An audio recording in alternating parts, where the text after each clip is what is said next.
இன்றைக்கி உளுந்து லட்டு செய்ய போகிறேன். கருப்பு உளுந்து லட்டு, பொட்டோட இருக்கிற உளுந்து லட்டு செய்ய போகிறேன். அதுக்கு இந்த கப்பில் 1.5 கப்பு உளுந்து எடுத்துருக்குறேன். இது கழுவி கொஞ்சம் நேரம் பேனில் காய வச்சுக்கலாம். காய வச்சுட்டு எப்படி செய்யணும்னு காமிக்கிறேன்.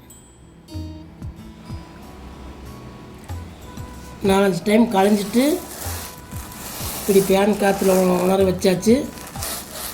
இது வறுத்துக்கலாம்.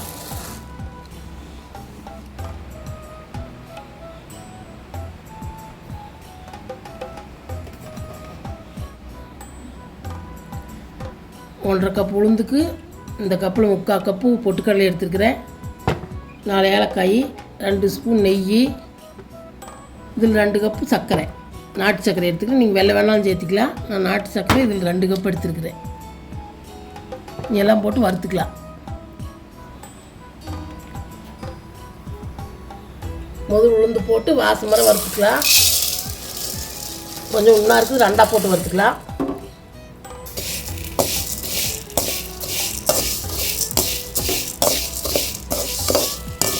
நல்லது, எலும்பு எல்லாம் வலுவாக சாப்பிட்டா இன்னொன்று குழந்தைகளுக்கு கொடுக்கலாம். இது மாதிரி செஞ்சு சாப்பிடுங்களா.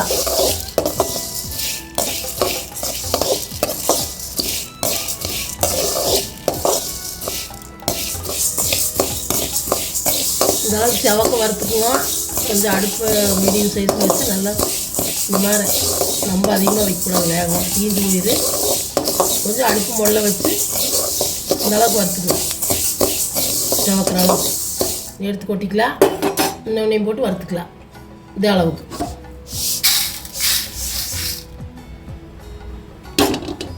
இதையும் வறுத்துக்கலாம்.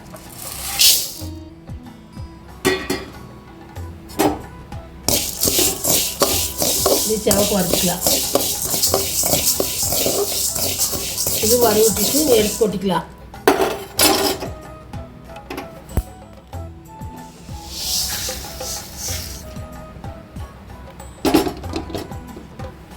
பொட்டுக்கடலையும் ஏலக்காயும் போட்டு வறுத்துக்கலாம்.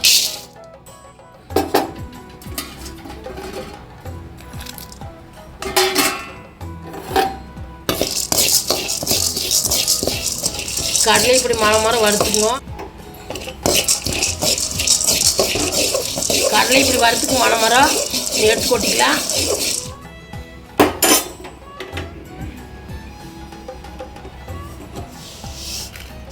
எல்லாம் வறுத்தாச்சு.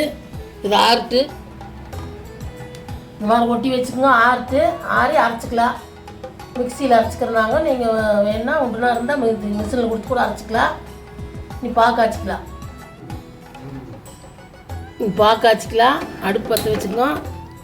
இந்த மாதிரி ஒரு ஓசி வச்சுக்கோங்க. 1 கப்பு தண்ணி சேர்த்துங்க. இந்த மாதிரி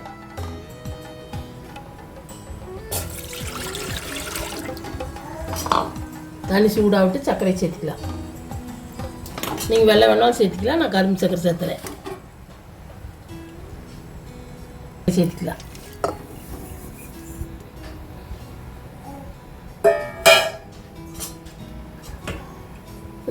பாகு பதமெல்லாம் வேண்டியதில்லை, சும்மா கரைஞ்சா போதும்.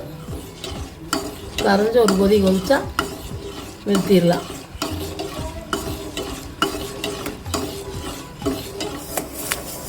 இந்த அளவு கரைஞ்சி இன்னொரு நேரம் வந்ததுன்னா ஆஃப் பண்ணிடலாம்.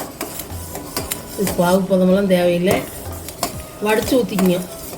ஒரு வடிக்கையில் வடித்து கொஞ்சம் கொஞ்சமாக ஊற்றி பேஞ்சிக்கலாம். இனி அடுப்பு ஆஃப் பண்ணிடலாம். இந்த அளவுக்கு பாகு காய்ச்சிக்கிங்க. இனி அரைச்சிட்டு லட்டு செய்கிறது எப்படின்னு காமிக்கிறேன். இனி அடுப்பு ஆஃப் பண்ணிடலாம்.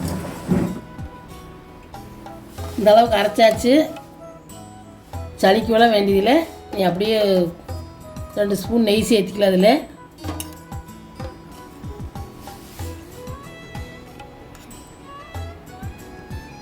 நெய் சேர்த்திட்டு கலக்கி விட்டுக்கலாம்.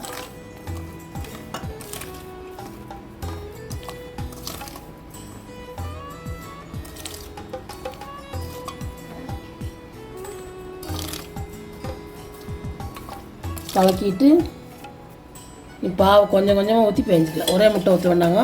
நான் வடித்து வச்சுருக்கிறேன். நீங்கள் வடிச்சுக்கணும். வடிக்கையில் இப்படி கொஞ்சம் கொஞ்சமாக ஊற்றி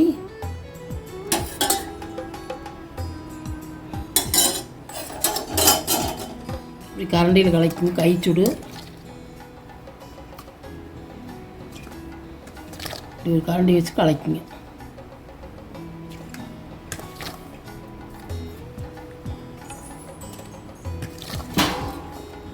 கொஞ்சம் ஊற்றிக்கலாம். இந்த மாதிரி லட்டு பிடிக்கிற வர வரைக்கும் கொஞ்சம் கொஞ்சமாக ஊற்றி சேர்த்துக்கலாம்.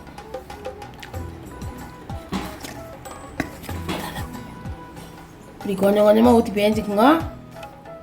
லட்டு பிடிக்கிற வரைக்கும் கொஞ்சம் கொஞ்சமாக ஊற்றி மாவை பேஞ்சுக்குங்க. எல்லாம் பேஞ்சிட்டு காமிக்கிறேன். கொஞ்சம் கொஞ்சமாக ஊற்றி இந்த அளவுக்கு பேஞ்சுக்குங்க. பேஞ்சு வச்சுட்டு கை உருக்குற சூடு வந்தால் லட்டு பிடிச்சிக்கலாம். இங்கே பேஞ்சு வச்சு கொஞ்சம் ஆறிடுச்சு. லட்டு பிடிச்சிக்கலாம்.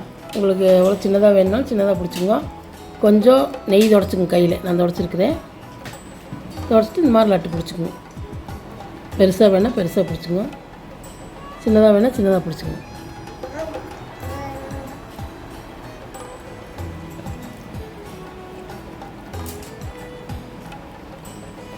இந்த மாதிரி பிடிச்சிக்குங்க. இதெல்லாம் குழந்தைகளும் பெரிய வரைக்கும் எல்லாம் சாப்பிட்லாம். உடம்புக்கு நல்லது. இந்த மாதிரி லட்டு பிடிச்சி சாப்பிட்டு பாருங்கள் நீங்களும். நீ எல்லாம் பிடிச்சிட்டு காமிக்கிறேன்.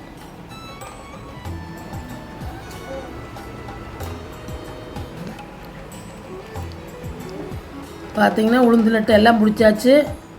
சூப்பராக வந்திருக்குது. இந்த அளவில் போட்டு நீங்கள் செஞ்சு பாருங்க. அதனால சத்தான லட்டு செஞ்சு கொடுங்க குட்டீஸ்க்கெல்லாம். செஞ்சு பார்த்துட்டு வீடியோ பிடிச்சிருந்தா லைக் பண்ணுங்கள், ஷேர் பண்ணுங்கள், சப்ஸ்கிரைப் பண்ணுங்கள்.